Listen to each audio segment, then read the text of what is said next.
They are all trying to fundamentally deliver something, and that's not a risk management program. We are a supporting feature to our organizations. We are there to help them and enable them to achieve their objectives. So whether it's crossing the road, whether it's deciding the speed you cycle or drive at, or whether it's what you do with your money or something completely different, you fundamentally have an objective. And then you start evaluating the various factors that go around it. We know what we're trying to achieve, the objective. There's some uncertainty, though, the best way to achieve that. We have a few options on the table. There's a decision of, well, when I travel to work, do I take the train? Do I walk? Do I take public transport? I need to get to work on time, and there are a few pros and cons to each. And there's potential loss, there's downsides to each of those. And I think that starts becoming a little more tangible for us to understand when defining risk. We know there's an objective. The business, if that they have something they want to achieve, often making money. If it's a government organization, it might be delivering a service. But whatever we're doing, we're trying to achieve something. Then as risk managers, we've got to help that decision making of how best to achieve it, evaluating the pros and cons of the options that are on the table and working to mitigate them. And each option has a potential loss. Obviously potential because it's in the future. I don't know what's going to happen in the future. I can make a good guess, but I can't be certain. If you think you can, fantastic. Can you please share tomorrow's lottery numbers with me? That would be really nice to have. But that idea of potential loss, for me, that really helps with the idea of risk. What is risk? Risk is a potential loss. Yes, there's an opportunity there, but I think opportunity and risk are almost the flip sides of the same coin. It's kind of the uncertainty. We're trying to achieve something. If we're in a business like the company I'm in, salespeople, they are very much the ones looking at the objective, the selling. I know what they want to achieve. My job is to work on the other side of that equation, that idea of there's something you're trying to achieve here, you're going to sell things and you want to sell it for the best value you can. I'm focused on the downside. What's the potential loss? But we're still focusing on the same fundamental objective, which is to make money for the business successfully, sustainably, in a way that benefits us, benefits our customers. So when we're thinking about what is risk, yes, it's the effect of uncertainty on objectives, but I would tend to think that risk is more the potential loss, the possibility of a downside. So considering the likelihood and the impact and all the other pieces of that risk equation, which I won't bore you with here because I know you all know it. But if that's risk, I'd suggest then that an easy way to think about risk management is to define it as cost-benefit based decision making. And we had that idea a moment ago. If we go, okay, here's the objective I need to achieve, getting to work at 9 o'clock in the morning. What's the best way to travel there? Do I take a bicycle? Do I take a train? Do I drive a car? Do I walk? And we've got to start weighing up the pros and cons of all of these. In that simple example, there's a cost factor of each of the types of transport. And if you take public transport, it's a low day-to-day cost. But over time, maybe that racks up and you want to be able to work that out. Maybe you drive your car. That has a high upfront cost, and there's also an operating cost, a marginal cost to that end. But then there's traffic, and how fast does that get me there? So we're not just looking at money, and we're not just looking at the short and the near term. We've got to consider the time. How quickly can I go there? If I walk, that'll take a long time. It's the cheapest, but then maybe there are other factors in that. I probably have to pack a snack or something like it. So there are lots of different options to evaluate. They all have their pros and cons. And at the end of the day, that is very much, to me, what risk management is about. It's cost-benefit based decision making to find out what is the best decision we can come up with, I should say, to the organization in order to support our decision makers. So why are we doing this? I've touched on this already, really. Why are we evaluating things that could go wrong? Working in like, that's an interesting idea. Here are different ways of getting to do things. What are the drawbacks? How could they occur? Which appears to be the best option to me? Or what suggestions would I make to like say, yeah, absolutely, do cycle to work, but wear a helmet, wear a high-vis jacket, put lights on if you're going at nighttime, putting all those mitigations and extra considerations in to support the objective of getting there on time. Why am I doing that? No surprise, really.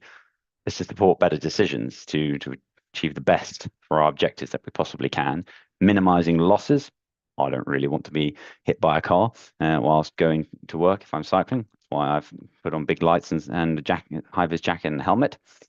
If it's looking at financial planning, it's going, okay, which of these two options are best to me? I suspect option B as an investment strategy probably is better in the long run than option A.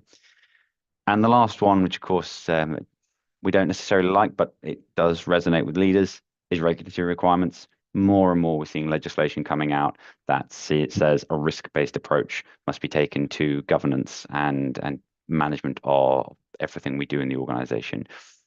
Not necessarily a dirty word, and good legislation, good regulation, such as DORA or NIS2 in the EU, financial regulations that we see all over the place, they're not prescriptive. They say you must use risk-based decision making, which means a good framework that you can implement using the principles of ISO 31000 to show that the decisions the organization have been made, they're robust, they're transparent, they have thought through what they're doing, they've used a structured methodology, used the best available information to fundamentally act with good intent and try and do the right thing with codified metrics so that we can really lay it out and see what's going on. That's been my experience of what regulators want. They don't want everybody to do exactly the same thing because organizations are different. I'll touch upon that idea a little bit more of regulators and tailoring later on in the discussion. So back to pet insurance. My objective was I got a dog and I wanted to look after her health in a way that's proportionate, considering the dog's needs, cost of healthcare, my ability to pay that, how long she's likely to live, her quality of life, all of those things. So in that there was an opportunity really to, there was an opportunity to maximize her health in the cheapest way possible. So I wanted to figure out what's the best cost benefit way for me to maximize her quality of life and well-being, whilst ensuring that she can get the vet and medical insurance she needs, whilst also meaning I have my money available. Considering that potential loss, that downside for me was the insurance. It is expensive. It has a monthly cost, which is ongoing. And is that really the best way for me to use my money? Because it's not guaranteed that she's going to have an awful accident or something like that. It's certainly a possibility. So I then started to really need to evaluate what do I need to do here. Now, I want to save my money as much as possible. I want to protect the dog. What's the best way to do that? And it really comes down to that cost-benefit-based decision-making using the ISO 31000 principles. So let's look through that a little bit now to consider how you go about that. What needs to be done to effectively manage risk? That's probably the part I suspect you're most interested in here.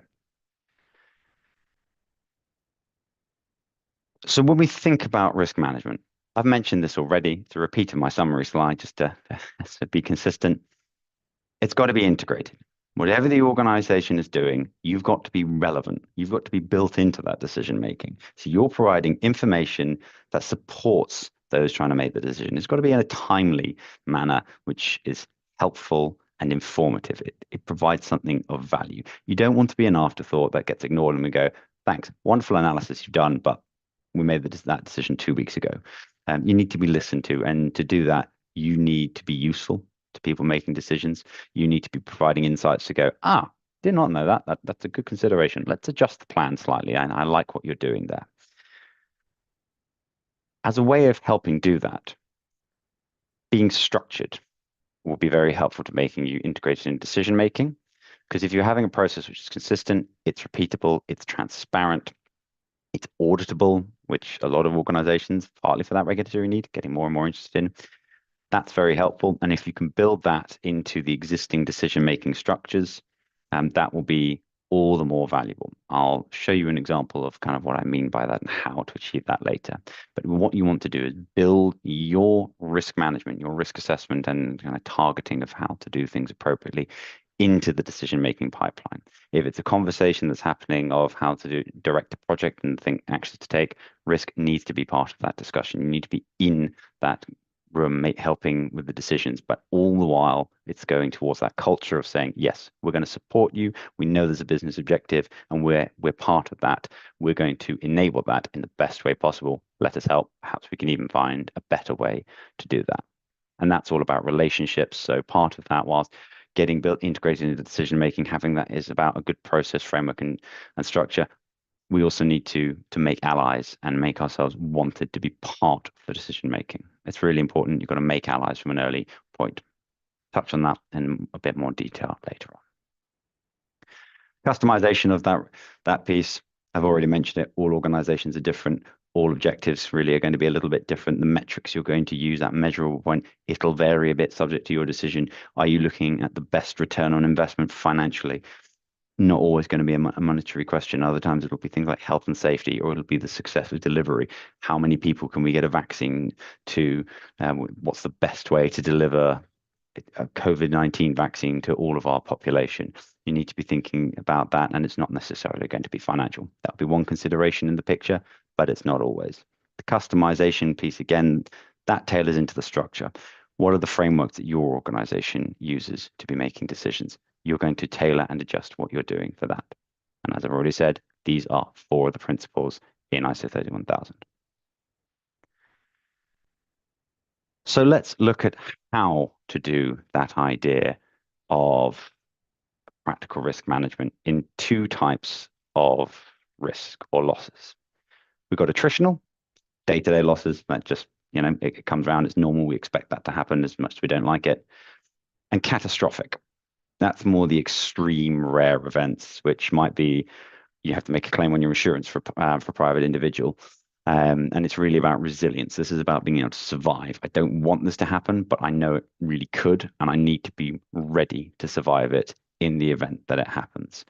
And there's a lot here about you can read into catastrophic risk and the things like that. But these are very much the times where we go, we know a severe event is going to happen. We know there's going to be a tornado or something like that. I'm not going to live my entire life around trying to optimize when it's going to happen and trying to predict it, because that's a mug's game. These are more kind of black swans, gray swans type things where you just go, I need to be able to survive it. I need to have that rainy day fund to just be ready. Otherwise, if I don't, I'm going to go bankrupt. My organization is going to disappear.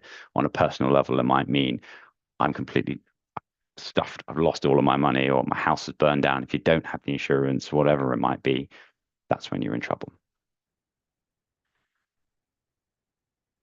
So we'll look at attritional or everyday risk to begin with. And I'm going to talk about this in the context of an organization I used to work with. I used to be consultant with KPMG. Don't hate me too much. And whenever we engaged in a piece of work with a client, there was a whole process, a kind of a pipeline put together, literally using kind of a CI/CD pipeline to approve the entire engagement. And it had staging and it had required various approvals, and it was ticketed. That was quite helpful that it was very structured already. But we had risk. It was very much built into that system. I wouldn't say it was the perfect risk checks and analysis, but it had a lot that was really right. That fundamentally, as a consultant, part of my objective wasn't to be risk averse in the business objective of delivering. It was to be risk averse to a point in supporting my clients with their cybersecurity arrangements. But internally, we had a customer who wanted to achieve something. They wanted to contract services from us, and we wanted to deliver them if at all possible.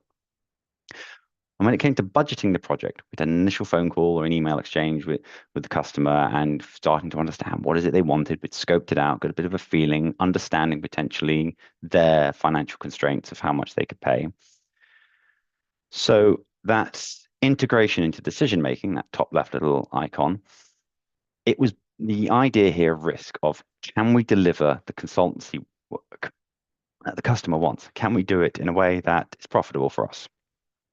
And we do that evaluation, that cost benefit analysis in the budgeting stage.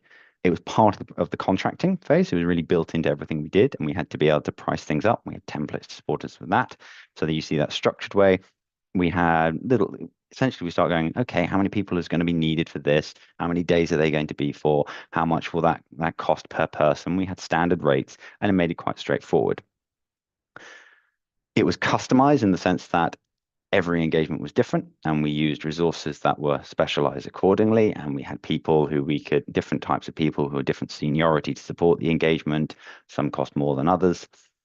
And metrics wise, we knew what our profitability rate was, and we knew the figure that we had to have for our engagements. I've used the example of 60%, because really what you want to make sure, of course, is At the complete raw level, you want sort of 50-50 chance that it works out. So if you're a gambler, the idea is every time you play, as long as you're winning 51% of the time, great. Happy days. In the long run, you'll return.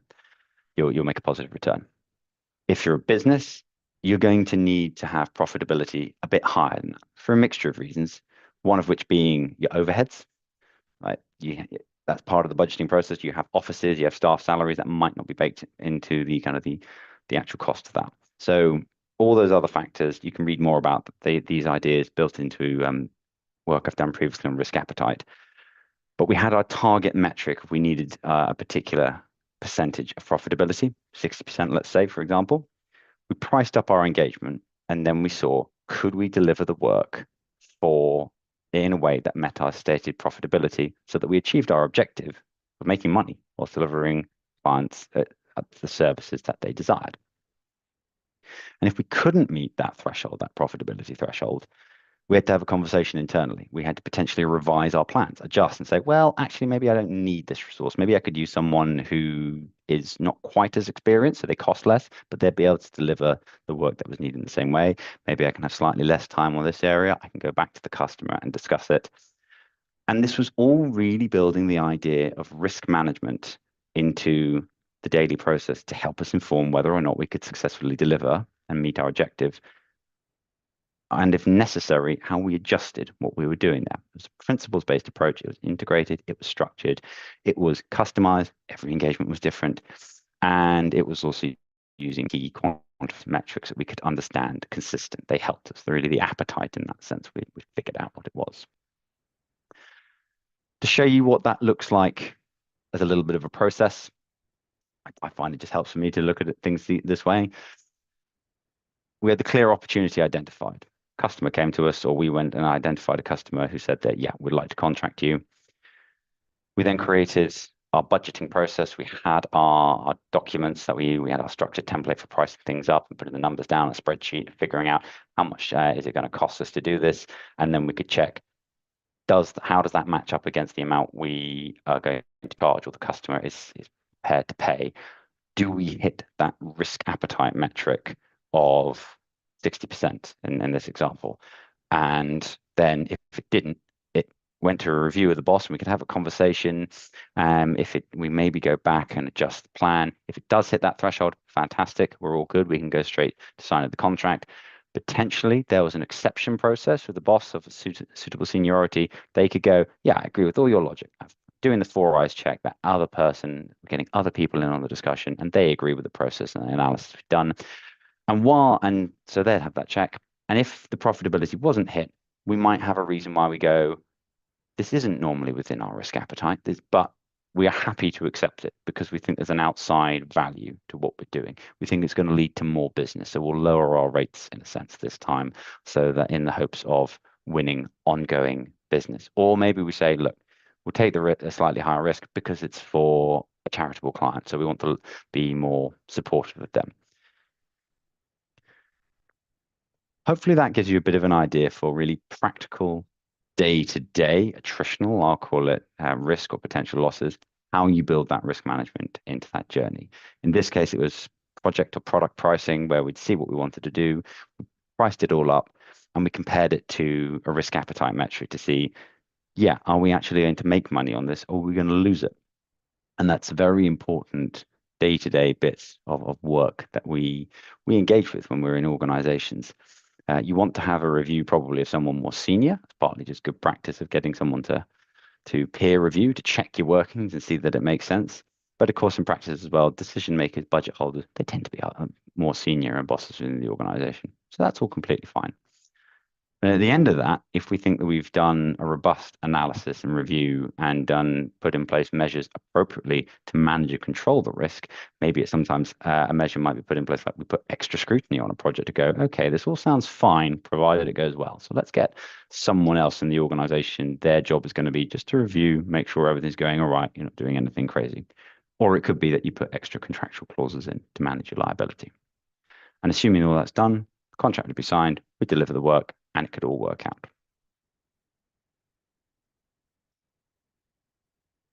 So that's one type of risk, that's attritional. The other type I think it's worth taking you through, and it's not dissimilar, is catastrophic risk. This is those pieces which are about resilience and survival. You don't care so much about how likely this is. You just care that, yeah, this is probably going to happen. At one level, you could say a crash in the stock market. It's going to happen at some point shape in time, and you really need to be ready for it.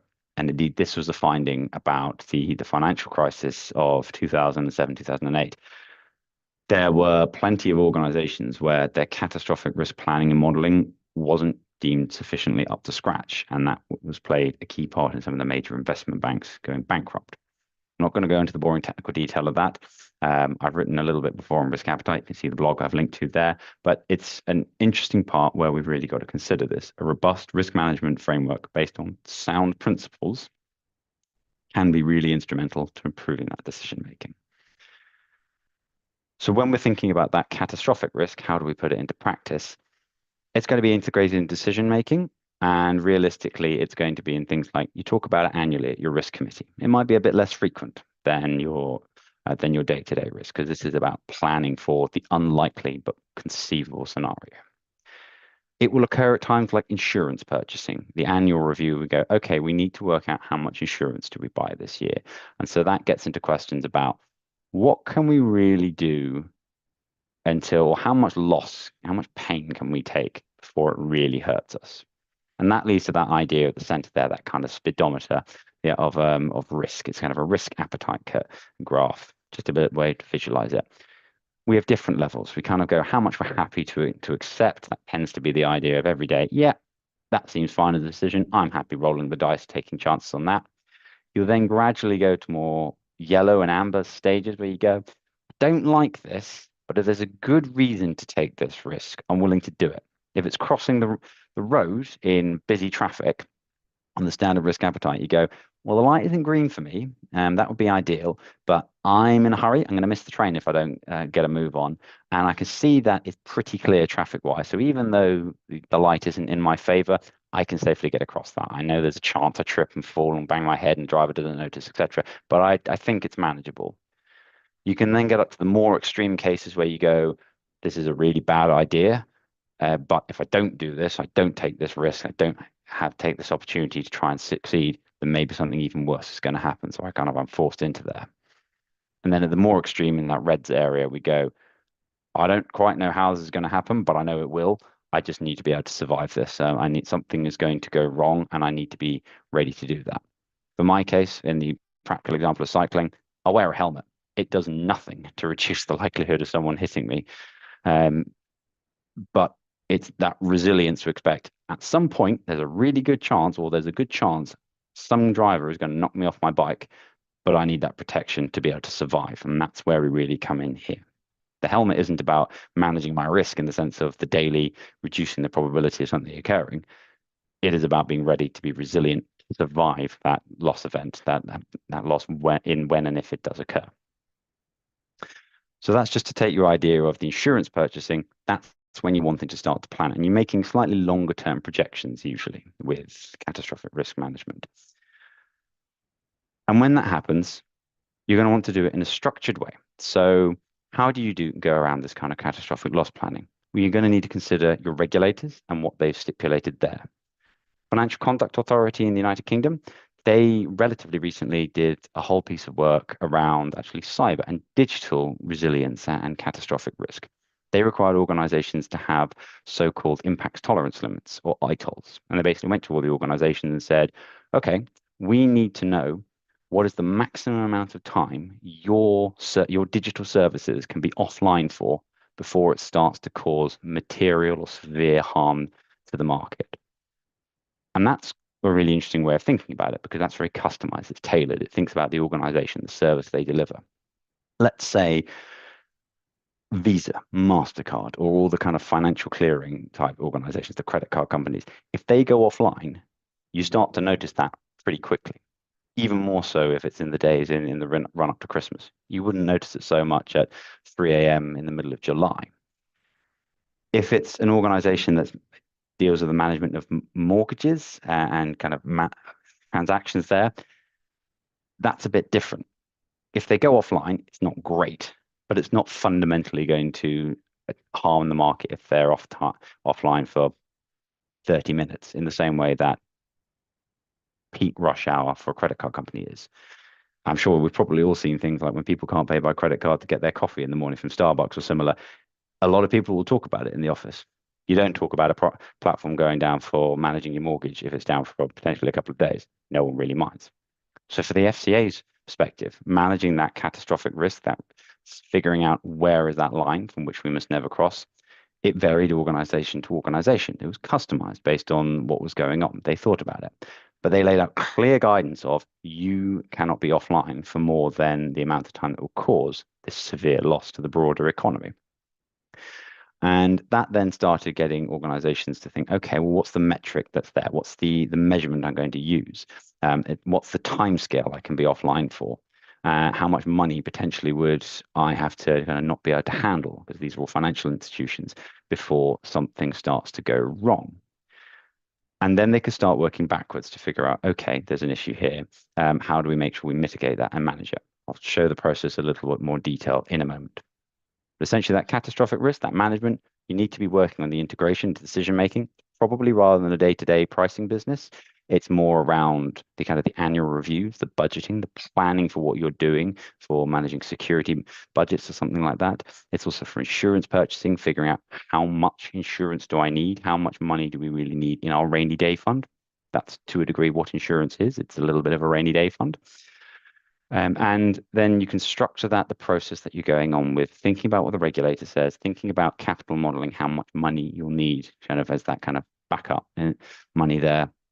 You tailor it to the organization based on the threats that exist to your organization, which will vary in a number of ways. And it could be regulatory, it could be geographical, political, it's obviously operational, things like finance, health and safety, key delivery metrics, lots of different things. When we start putting that into practice and we start trying to do that, I'm going to talk with the idea of creating either a rainy day fund or potentially buying insurance, or in this case, the regulator set a requirement to organizations, financial organizations, saying you cannot be offline for more time than causes systemic damage to the wider economy. So that's quite useful. That straight away we know we have our inputs from the regulator to agree what our limit is and how long we can be offline for before we're going to get in a lot of trouble with the regulator and they impose big penalties. We can do some analysis and modeling to really work out what does that mean. Our researchers and analysts, they'll go out and figure out, okay, how long can I be offline for before people start to notice and it causes an issue. Once we've set that limit and said, okay, we can be offline for up to 8 hours. Now we need to start thinking about, well, how could that happen? What could really happen to us? What occurs to mean that we do go offline for more than 8 hours? Let's think about it. And this is where we want to value that principle of ISO being inclusive. We want to get as many minds around the table as we can. And we want to start getting creative, taking the best evidence available. And that's just great ways to do that. Start doing tabletop exercises, so wargaming, scenarios, thinking of what could go wrong and just going, well, this seems unlikely, but let's just go with it. Let's say ransomware hits our organization, or let's say we can't access our finances, our banking for some reason. Let's say we can't access emails and communications. Let's say there's a regulatory judgment against us for some reason, or external concerns from markets. And then run with it and walk it through, figure out what occurs. What do we do to mitigate it so that our business, our core service, still delivers with less than 8 hours of downtime? We'd also do things like pre-mortems, playbook reviews. It's really working out, this is where the bad thing is, and let's work backwards to figure out what can we do to stop that delivering a problem, meaning that we're offline for more than the agreed limit of 8 hours. And that's where we start doing the vulnerability management, implementing mitigations, potentially spinning up alternative ways of doing things. In my case, I'll go back to that cycling to work example. My bike, yeah, it does periodically break and needs maintenance to it. My treatment to that to make sure that I can still get to work on time is I have a backup bicycle. It's good, it's not fast, but it means I can safely get to and from where I need to. So I've got resilience in that sense.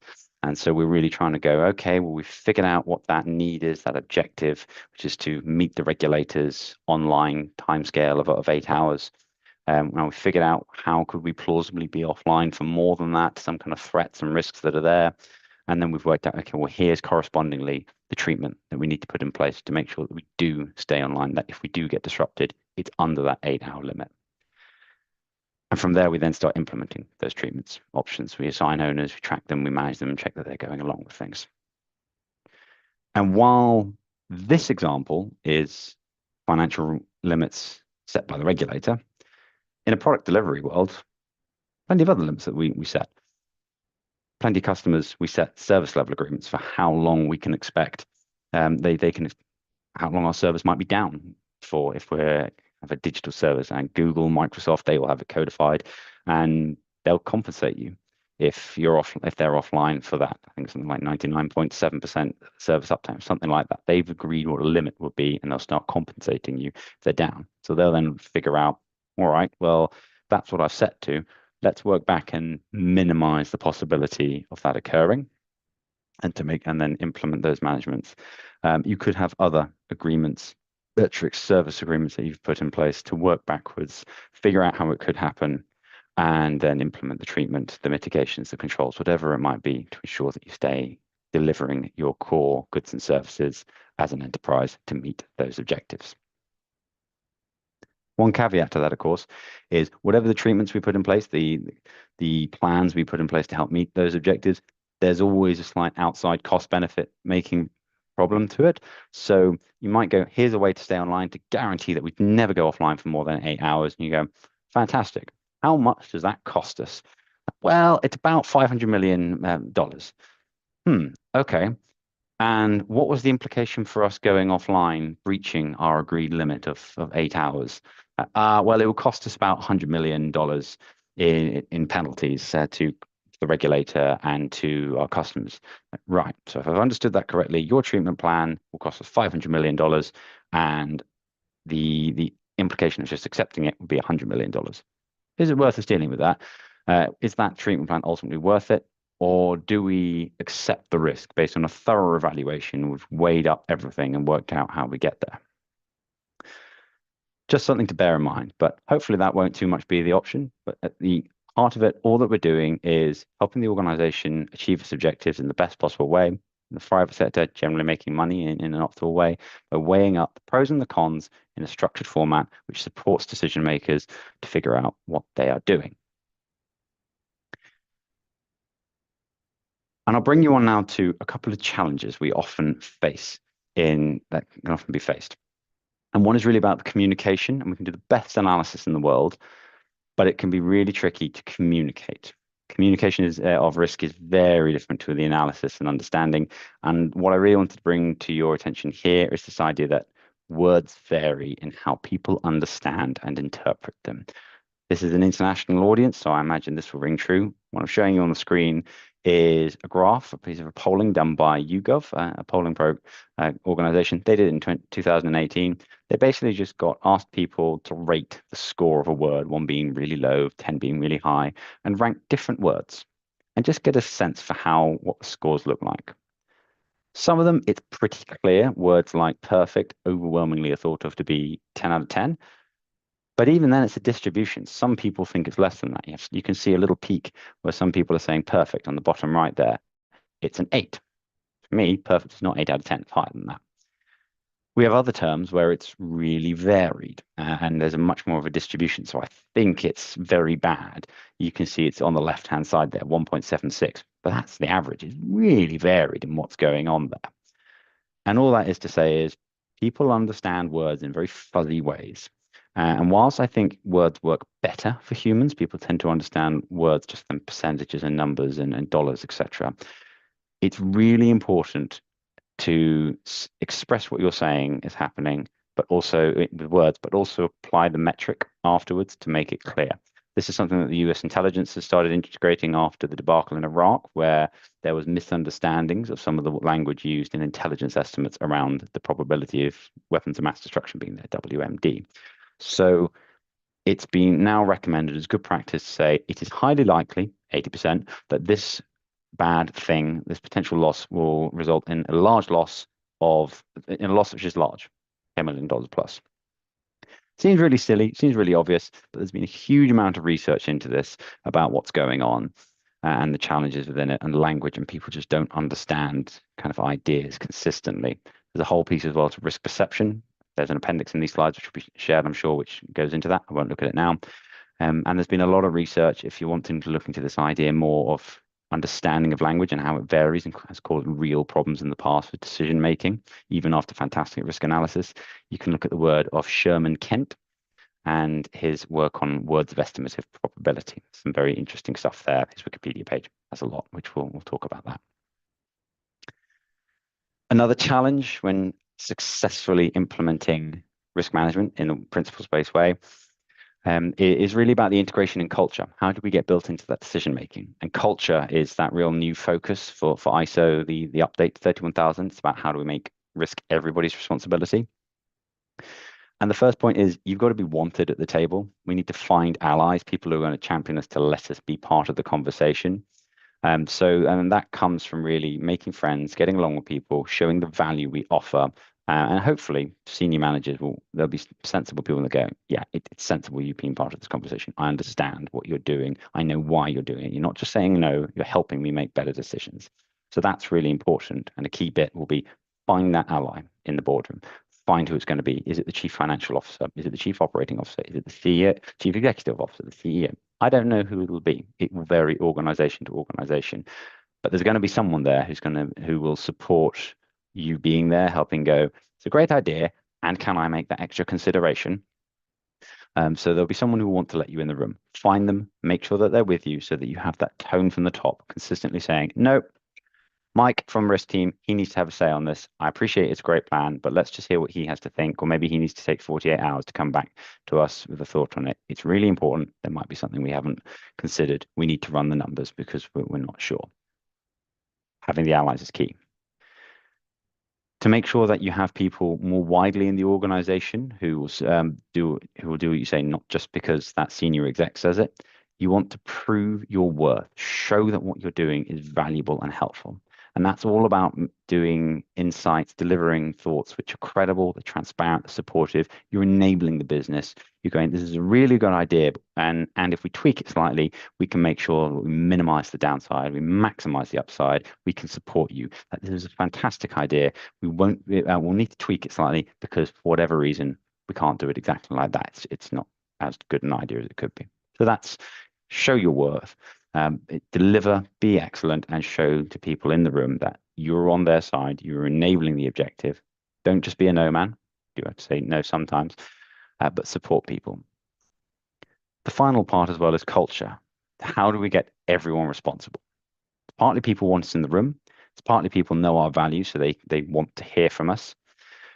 It's also then about being proportionate and enabling other people to deliver the work for us, because we can't be everywhere all at once as risk managers. We want to create processes and structures which are used by everyone else. And then we act as a center of excellence. We are that kind of the second line. I go back to that example from my consultancy days where we had a structured template for assigning the profitability or the desired profitability, and not getting that, going below that started to be risky. That if things went wrong, we could start potentially lose a lot of money on a piece of work.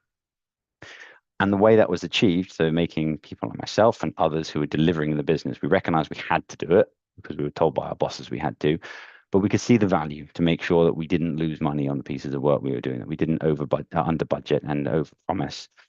So we saw something that was valuable to us. It was structured. We could ask for the Center of Excellence for questions if we need it. It was integrated into our work. So it was pretty easy to do. It was directly built into our pricing up for how much we were going to charge the client. We could see directly alongside, ooh, has what I promised here, is it quite right? Maybe I need to refine my thinking.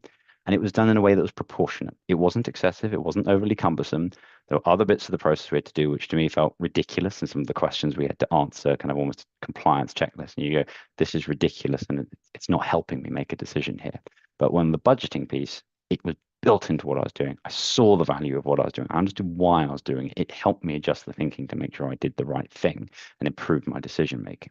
So that was really key there. I understood the value of the risk.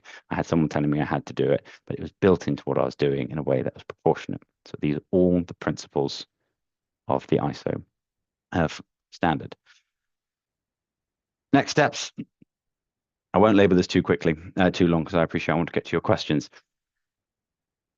When you go back to your organization to figure out how to start implementing a principles-based risk management framework, start off by identifying the decision points. Where are things being decided? What kind of things are we doing? Where could there be a consideration that you need to go? There's a decision here, and I need to weigh up the cost and benefit, the pros and cons of the options.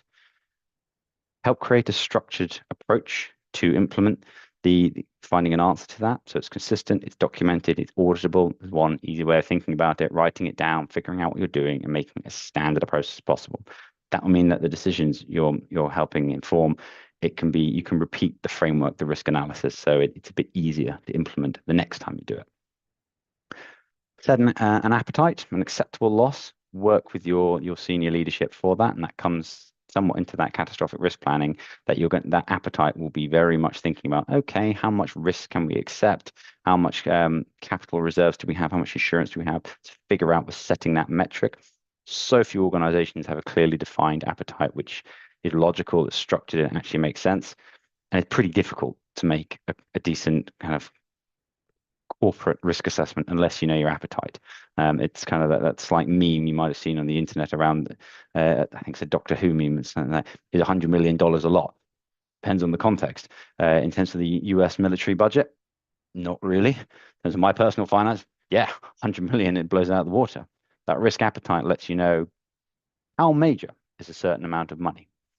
So you need to figure that out, work out on that scale, how much is potentially acceptable or not, what is the severity or the seriousness of a decision, so you can be figuring that out. And then the last piece is aligning, so making sure operational metrics are aligned to that. So I go back to that example from the Financial Conduct Authority. They said you cannot be offline for more time than causes systemic harm to the marketplace. You can then start aligning other operational metrics within the business to figure out to that time-based target. Maybe 8 hours offline from service delivery out means our IT patching process cannot take more than 3 hours, because the reality is we know it takes time to shutter everything, test it, and go back up online. So we can start finding, here's the key metric for delivering that objective, that kind of risk-based thing, and then we can align the rest of what the business does within that. So if you're still with me, thank you very much. What we've really looked at today is the idea of how to implement the ISO 31000 principles in an approach that follows the kind of the what, why, and how framework. So we're looking at risk, the idea of potential losses and cost-benefit analysis for risk management, and that's very much from a principles level. We're doing that to support the organization to make better decisions, to minimize losses, and to meet regulatory requirements at times. And the way we're going to do that is by making an approach which is it's integrated into decision making. So it supports people at the point that they're having to make a choice. It's structured, so it's consistent, it's repeatable. That helps people understand the value because it's transparent, it's rigorous, it's repeatable. It's using key and relevant metrics, so we are objective in what we're doing.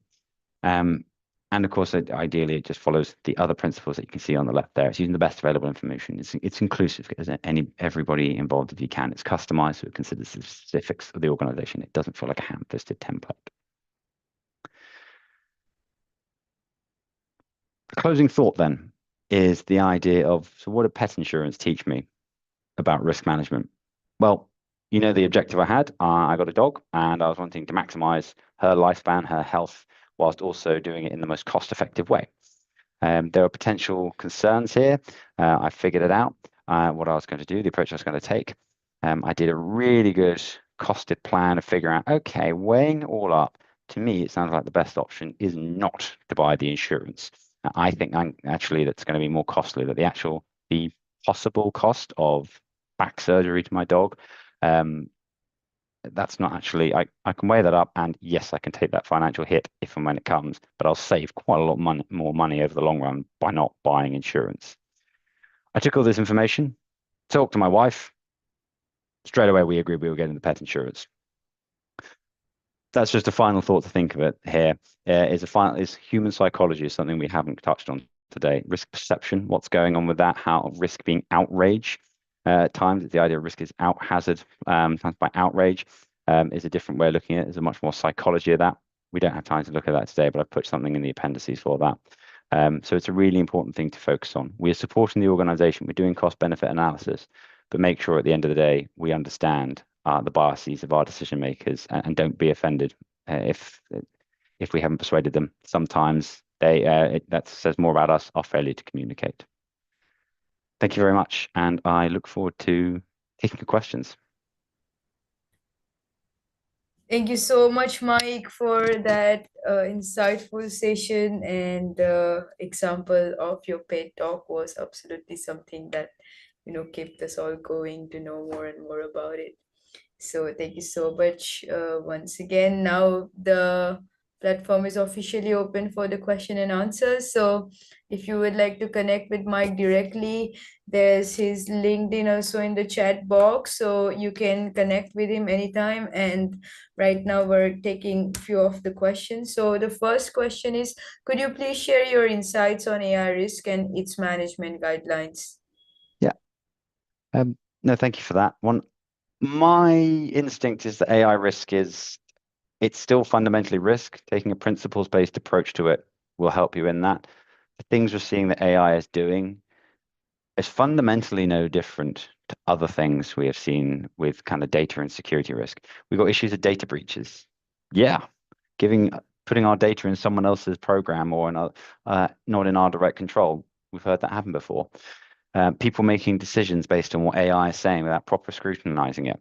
Yep, Google came to be, and people started using Wikipedia and making decisions based off appallingly sourced information that was just factually incorrect. That's not new. Perhaps the biggest difference we're seeing is that things are happening faster with it. It enables things to happen more quickly. The principles and fundamentals are there. It's about supporting our workforce and educating them, because when we're dealing with businesses, everyone needs to be aware that AI, yeah, wonderful tool, can speed things up to an extent, but it also comes with issues of the hallucinations. So we've just got to make sure we support that idea of culture, that everyone in our organization is aware of the risks and opportunities and how to think in a structured way to go, is this really sensible? And I think one of the ways of doing that, you can put decision frameworks in place, such as it's a good one is sort of the Daily Mail test, the media test. If what I was doing came out tomorrow in the front page of the newspapers, how would I feel about it? And if it's heard that, yes, I made the decision based on what AI said, yeah, I probably don't want that. There's a story in the British press at the moment where a police force, they banned Israeli fans from attending a football match because of advice given to them by Microsoft Copilot. And they recognize, yeah, we shouldn't have done that. We should have properly thought about it. It's a bit of a scandal. And that's the kind of thing we need to do. Everyone needs to be thinking that. If you're using Copilot, you're using Gemini, ChatGPT, Claude, whatever, you have that in your mindset of how would it look if the front pages found out that I was doing this. It doesn't mean it's fine not to use AI in concept, but would I want to do extra scrutiny, review, have a structured process to consider what's going on in that? Hopefully that answers the question. I think the principles are fundamentally the same. It's just things are happening faster and it's more democratized, so that makes the requirement that everyone in the organization thinks about it in a structured way. That's more important than ever now. Probably why ISO is updating to consider that more. Thank you so much for that answer. I hope it answered your question too, Raju. And there is like few more questions from the live stream which I'm reading out. How often should risk assessment and framework reviews can be conducted? It's an interesting question, and of course, I think the answer is it has to be tailored to your organization. Usually, as a rule of thumb, probably better to do at least once a year. Some organizations I've worked with, what they've done is the kind of the risk function. They've set themselves up as a back office function to help create the frameworks and the approaches for outfits to use. And then they support their people lower down in the organization at the more operational delivery end to do the risk assessments as often as possible, but at least once a year type thing. But it goes back into that idea of what is the type of risk we're looking at. And if it's things like catastrophic risks and losses we need to manage through security budgets and insurance, that's probably an annual process. If it's about regulatory and capital requirements, if you're in the financial sector, it's going to be a bit more than that, maybe quarterly. But if it's doing sales and product pricing, you're releasing new products in consultancy, for example, It's whenever the decision is there. That's the time. I mean, the key is your risk assessment is informing the decision to in a cost benefit way to really work out what's the best option to pick to help us achieve our objectives. So it's going to be tailored on that basis. But if it's things like budget setting or reviewing an outside threat, probably at least once a year. Thank you so much for that answer as well, Mike. And there is one more. Can you share an example where ISO 31000 significantly improved decision making or resilience? That's a really good question. And yes, I think what you're really asking here is an example of a time where risk management, the value of risk, where it's been proven to help it. I mentioned one during the financial crisis. There was a piece of there were some of the organizations which had the worst risk management in place. They were more inclined to be the ones going bankrupt, whereas the ones who did risk management better, they didn't face that issue. I won't name any specific organizations just because of the potential liability. Um, there is a name of a bank, I think it was. I think it was a small mortgage organization who they were directly found by putting in a consistent risk framework and an ISO aligned one with clear metrics and the ideas for optimizing the decision making. It really helped them sell mortgages in a way that kind of optimized their return on investment. I'm afraid I can't remember the name of that organization just now, but it is in the blog that I mentioned in the presentation that I wrote about risk appetite. It's in one of the citations there. So what you're really asking is about the value of risk and showing, is it really worthwhile? It's always difficult to prove because risk is about prevention. It's about stopping a negative, and we can't prove a negative. There do seem to be some examples of it. For more specific ones, the blog I mentioned on risk appetite, which is linked in the presentation, that should be able to help you there as well. Surely, the question platform is still open for maybe one question. So if you guys have any question, you can drop it in the chat box. Otherwise, you can always connect with Mike on his LinkedIn. And yes, like there's one more question. I guess we can call it as a last question from the live stream. Yeah. How can organizations encourage risk ownership and accountability at all levels? It's a great question. So I'd say to make sure that risk and decision making is everyone's game. It's really about making it easy for people to be doing that and building and integrating it into the everyday decision. So that example I gave about the idea of product pricing for consultancy engagement pricing, the risk there was being owned by me as a consultant at kind of the more junior end of the scale, because it was built into my process of budgeting up for the client engagement, for contracting it. How much should we charge them, the resources we should put to deliver the work to the customer in a way that met their financial needs, but didn't put us financially at risk as an organization. So it meant that I had accountability for it, that I had to deliver something to my boss, and I was responsible for making the decision. So it was built into the organization there that because I was sort of making the initial stage of the decision that I then recommended, I had to think about the risk that was going on. And so it was built into my process. And there was also, I could see the value of it. I understood why I was doing it, why I was having to think through things a little bit more. And so that's quite an important point. It's a bit tedious, of course, to say that education and awareness fixes all the problems. But if it's for simple things like not propping a fire door open just because it makes it easier to go out, it's everybody's responsibility to go, I'm going to close that door because that's dangerous. It's because we need to understand why we're doing that kind of thing. It needs to understand the value of it. So that there is definitely an education and awareness piece there as well to try and empower people and trust them. But I say the risk-based thinking, the management there, it's to get everyone doing it. It's people who are making decisions. It should be part of their responsibility, and they understand they need to consider it holistically, have a framework that they can look to, consider sort of different types of loss. Could this plausibly occur? How bad could it be? And for that, you can use things like business impact assessments. There's an example of one I put in the appendices of the slides just to give a bit of a framework, the idea of what's the potential financial loss for this? What's the potential operational loss? What's the potential reputational harm of this? These are the kind of things which we do build into decision making every day. and go, what would happen if someone knew I was in the, what if the whole world read in the press that this was how I was doing my job just by taking the answer given by ChatGPT? That's the kind of framework to put in there and have training. Maybe it's once a year, maybe it's just an induction, but in the refresher training you give to all the team, give them the kind of decision-making frameworks to make them go, it's like, great, do your job. Just think about what if and make it a decision-making framework. So support people so that they are aware how risk, it's not about some compliance process, it's about supporting you to make better decisions. And that's, I think, a way will really help build it into the culture. We if where necessary, integrate in the decision-making process with templates, etc. And we help people reframe risk. That's why I focus so much on the idea, so they really think about it that way. And then we give that bit of training and awareness to really think about, give them a framework for how to approach making better decisions and think about kind of the types of impacts or losses they could have. Thank you so much. That was very insightful and in-depth question to the answer. And I also hope it answered your question, John. And yeah, with that, like I guess it was the last question for today.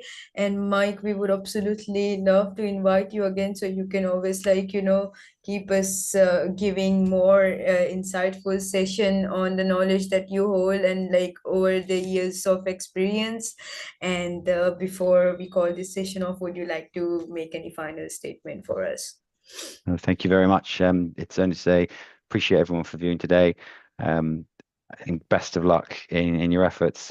This is all about, we're doing this to support our organizations to make better decisions, do it in a way that's transparent, which is clear, objective, use metrics which people can't argue with. And make sure you do things when you're reporting the risk. Don't just use words like say, oh, there's a high risk. It's a high risk, 80% of a certain amount of loss occurring. But best of luck to everyone in your endeavors, and look forward to connecting on LinkedIn if you'd like to reach out with any specific questions. Sure.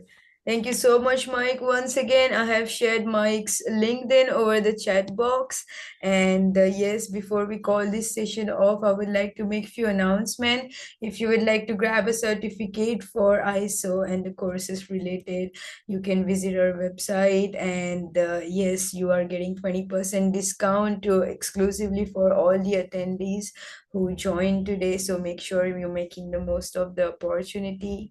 And GSDC has even launched a utility tool, a new launch that is made, and many participants are already exploring it, as it's designed to make your job hunting journey much easier. Creating a standout resume and a professional LinkedIn profile is more important than ever, and exactly that's what utility tool is going to help you do. And the best part, it's available to all participants at 100% discount. I'm sharing the more details in the chat box, so you can also grab the opportunity and make the most of the use of the utility tool.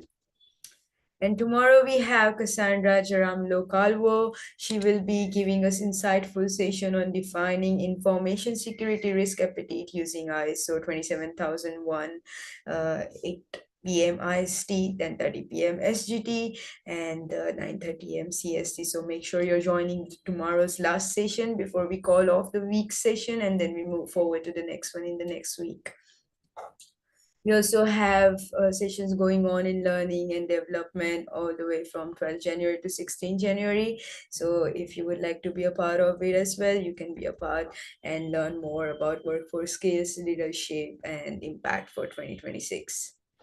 And side by side, follow along with the GSDC AI in Action 2026, predict, protect, and perform across industries, which is also going on from 12th January to 16th January, 7:30 a.m. CST, and yes, 9:30 p.m. SGT. So make sure you're becoming a part of that too if AI is something that interests you.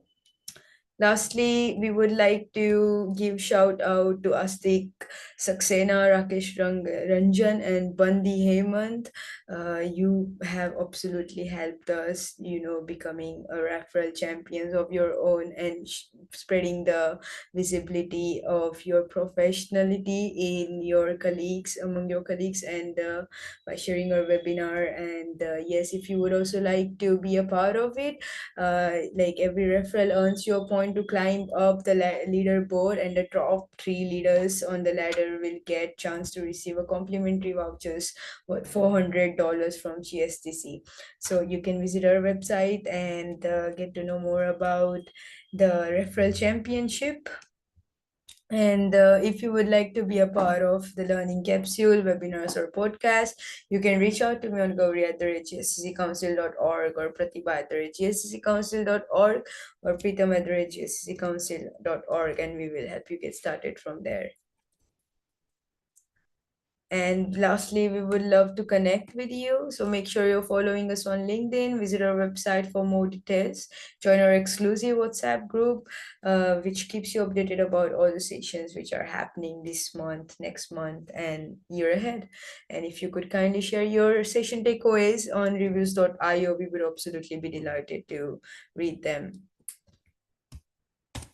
And with this, we're coming to end for today's session. I will be seeing you all in tomorrow's session, the last session for this week, followed up by the next one. And yes, thank you so much, everyone. Good day, good night. Thank you once again, Mike. And yeah, we will be delighted to have you again. Thank you so much, everyone.